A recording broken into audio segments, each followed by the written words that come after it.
All right, so for this one, this is kind of your little check. So what I want you guys to do is do this one first. Pause the video, so that way you guys have time to try to do it on your own. The whole idea is for you to understand how to do this on your own without additional help from anything else. And then you can always play back the video and just make sure you're doing the steps correctly, okay? So that's kind of the whole point of you getting better at this and not so much just watching all these videos and just taking notes. Make sure you understand the process, okay? So let's go ahead and start. So step one, standard form. Take a look. Nope, not in standard form. So I'm just going to go through this really quickly. A squared, 3a squared plus 4 equals 8a. It's not in standard form, so I got to move this over. It's a positive, so I got to do the opposite just to move it over. And I'm going to put it in between. Ooh, not x. I'm going to put it in between where this a squared and this 4 is, because that one has an a, so it's going to go in that descending power order. So what's going to happen, I'm going to rewrite everything.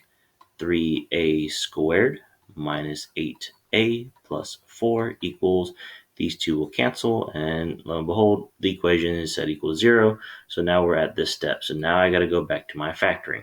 So what's going to happen is I'm going to take my first term, 3a squared. I'm going to take my last term. So if you didn't put in standard form, you want to make sure you do that so you can identify that single last term. So in our case, ours is a 4, positive 4.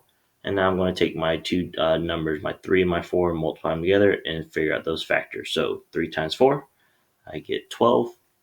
So that means I can do 1 times 12 gives me 12, 2 times 6 gives me 12, and 3 times 4 also gives me 12. Out of these sets here, who can possibly give me this negative 8 here? So if I take a look, 1 and 12 won't do it. 3 and 4 only gets me 7. But this 2 and 6 is the closest one I can get to negative 8, or I get negative 8. Not so much negative 8. So now we got to look at our signs. If I multiply, yeah, I get a positive 12. But when I add or subtract, I don't get this negative 8. So what do the signs have to be to get that term? Okay, so that means if I do this, make them both negative, negative times negative, yep, I'll get that positive 12. So negative 2 times negative 6, positive 12.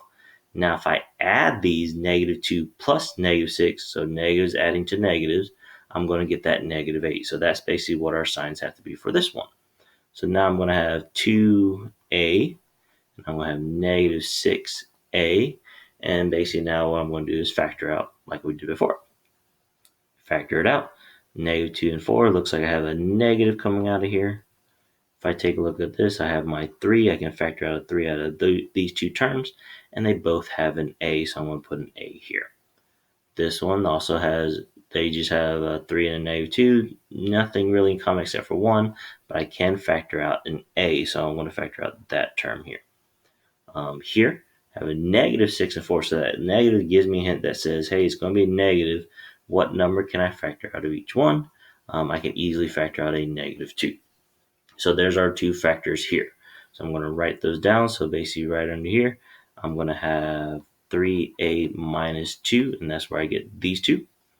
And then I'm going to have this a minus 2 as well. So a minus 2 equals 0. So copying that 0 from before. Now, so we changed it into the product, finding its factors. Here's my two factors. Now set up the two mini equations like before. I'm going to split them off just like this. I'm going to have my 3a minus 2 equals 0 for that 0 product rule. And I'm going to switch up, just do a blue one for this case. A minus 2 equals 0. And then we go ahead and solve. So getting a by itself, I have to do plus 2. Plus 2 cancels. Bring everything down. 3a equals 0 plus 2. I get 2. I'm going to divide by 3 to both sides. Cancels. So therefore, a for my first solution will be 2 over 3. Now for my next one, I'm going to add 2. Add 2 here. These two are going to cancel. A equals 0 plus 2. And then I just get 2. So nothing I have to divide, so it's pretty straightforward. A equals 2. So out of my two solutions, which one's the smallest one? I'm going to bracket here. This is my fraction. This is my whole number of 2.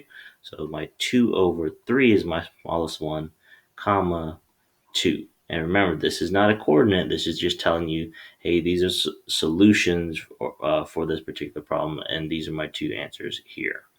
Okay. So that's it for this particular lesson. What you guys have is an activity on your Google Classroom. It's one of those mystery picture activities that we've done before. Make sure you turn that in. Remember, tomorrow is the last day for this for the progress report. So definitely get your stuff turned in. So then that way your grades can be updated before the weekend. So then that way you know exactly what you're going to get on your progress report. Okay. If you have any questions, please email your teachers. Uh, Anything else? Have a great day.